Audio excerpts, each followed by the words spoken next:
morning, beloved friends, and welcome to today's edition of Homily Highlights by Father Emmanuel Nazimaka Asawa.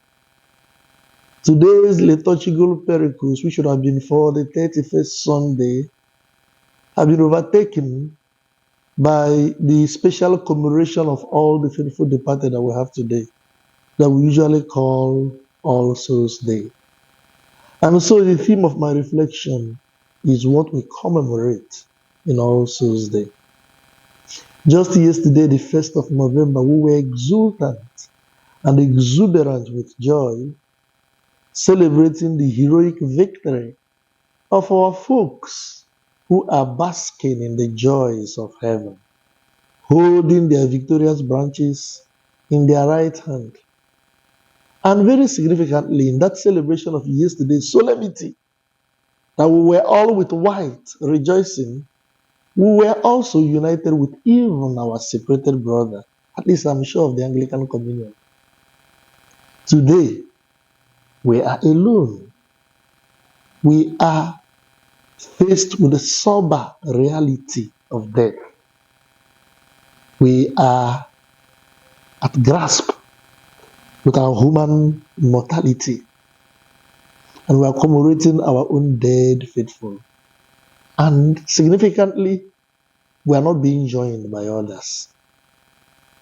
This, for me, reveals the dynamics of human existence, in which success is often has so many parents and friends, known and unknown, and failure is often an orphan. Baka would sing, "We were a mentor." The dynamics of change. We were rejoicing yesterday, but we are sober today. The dynamics of the finitude of humanity and the temporality of even human joy. The question that we're asking in this brief reflection is, what is the Catholic Church actually commemorating? Because we are left alone in this celebration of All Souls Day, that is so important that it can take up the liturgy of a whole Sunday. There are a number of things that we are celebrating, but we should like just to highlight, just briefly, just about 5 of them. A quick glance.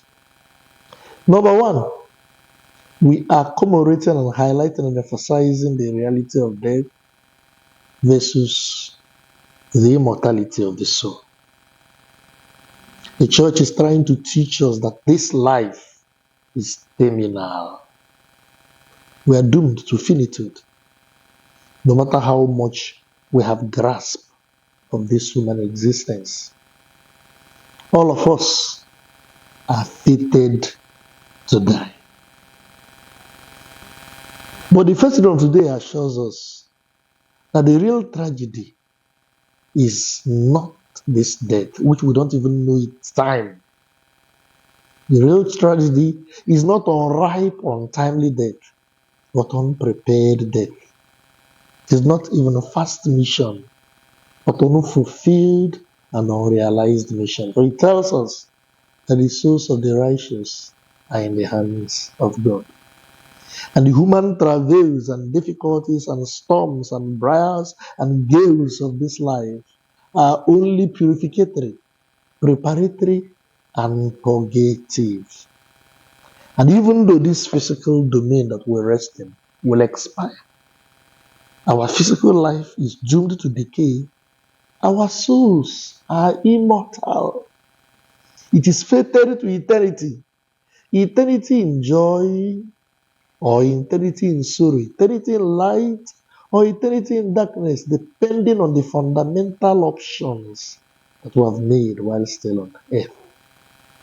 This is the first thing that the church is compelling us today to do, because often we don't want to think about death, but the church is telling us it is wisdom to contemplate death. It is wisdom to realize that we are steadily going towards our grave, that our time is constantly and steadily winding up. Number 2, the second emphasis of today is on the purity of God's justice, and versus also the elasticity of God's mercy and love. God's justice, as we find in Revelation chapter 21, verse 27, demands that nothing with a dint of imperfection can ever enter heaven. Nothing with any kind of stain of human struggle can enter heaven. But we know that often, as human beings, we are often assailed with a lot of human imperfections, even whilst still loving God. And so, even though God's justice would not allow entry into heaven, God's mercy and love would purify that soul that is already on the path to eternity when He calls. That soul that dies in friendship with God, but still marked with dints and stains of human imperfection. The justice of God is contoured and colored by love and mercy, and so will not allow a serial unrepentant killer to be fated alike with a struggling latecomer, for instance. God's justice will not allow a die-hard chronic killer and murderer to share the same fate with somebody with small stain as maybe telling a small lie, even though that person loves God. And so, if we still have our fundamental option for God and we die in God's friendship in states of venial sins, God's mercy and love will be like a fire that will purify us in a state of purgation to make us now ready for the fullness of the joy of eternity in heaven. This is the second important fact that we celebrate today. Number 3, we are also celebrating and emphasizing the communion of the saints, that special bond and koinonia and solidarity and fraternity that binds the church on earth here, which we call the church militant.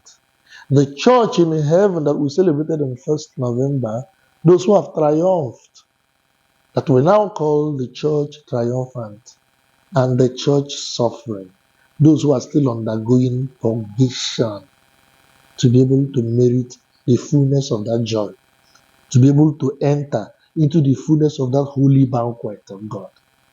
This trio form the church of God, the communion of saints. And so we are all redeemed by the same blood of Christ. And in the celebration of this sort, we emphasize that communion.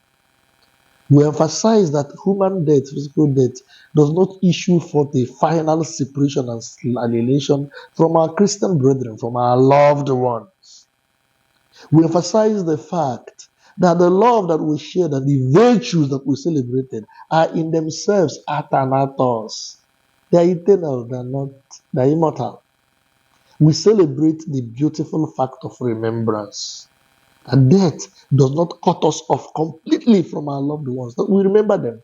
We remember especially their beautiful virtues, their heroic adornments. And on a day like this, we'll call these things to mind. Number 4, remember the beauty of praying for the dead. Praying for the dead as a spiritual work of mercy. Praying for the dead who may no longer be able to help themselves, as we find in Ecclesiastes chapter 9, verse 10, on their own merit, who now rely on our own succor and fraternal solidarity. The Bible calls this in the book of 2nd Maccabees chapter 12, calls it a noble act to pray for the dead. It's an act of Christian charity to sow this beautiful seed. And we do this realizing that whatever seeds we sow for others will eventually come back to us, because indeed we reap what we sow. On a day like this, we are given that opportunity to pray for the dead, to raise our hands in offering this fraternal charity. And finally, number 5, on a day like this, in this beautiful commemoration of the faithful departed, we celebrate, we